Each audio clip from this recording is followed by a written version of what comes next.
Next thing we talk about is the timing. The video on the left, you can see he settles in. The umpire kind of settles in with him, kind of checks where he is, gets a good look. This is the very next pitch on the right, where he sets up just a little later, kind of kicks out for a breaking ball. He called a breaking ball. And you can see the umpire's head. So as the umpire is starting to settle, his head comes up, his head goes up with him, and then he comes down. We need to make sure that we give the umpire a chance to settle in his zone. If the umpire doesn't have a chance to settle in his zone, it's going to be really hard for him to make those borderline calls. And like we said earlier, if he can't see it, he's not going to call it.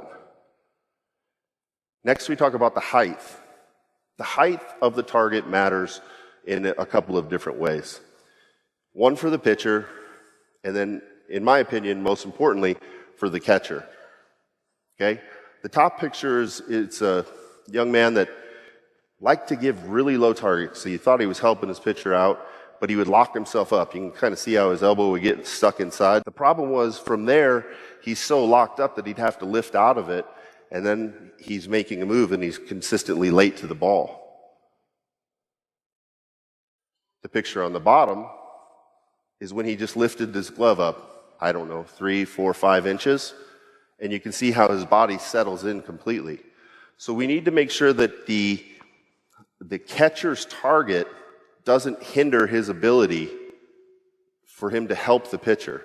If a guy's in there and he's like, I need to give this target down, I need this ball down, but he can't do anything to help him, he's not helping anybody. Because most likely the pitcher's not going to hit that target, and if he does, it's going to be out of the strike zone anyways. I like to think that we would give a little bit more neutral targets, one that's going to work for both of us. Going back to that communication with the pitchers that we need to have. Okay, the depth really, really matters. Okay, there was a team that did a study a few years ago, and using StatCast info, and it was kind of proven that closer is better.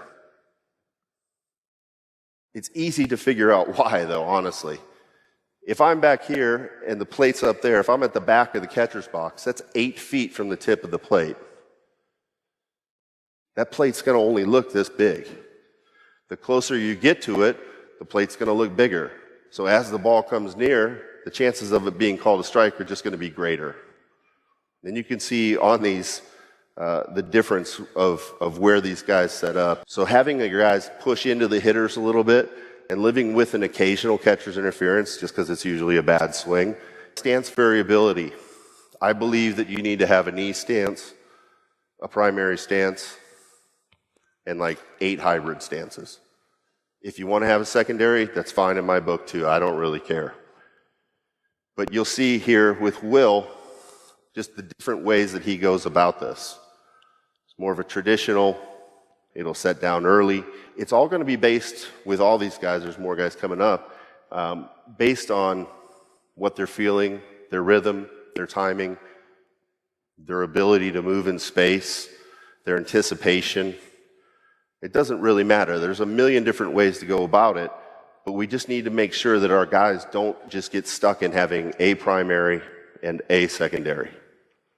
Allow them to have some freedom with their body and create the angles and everything else we've talked about so far here.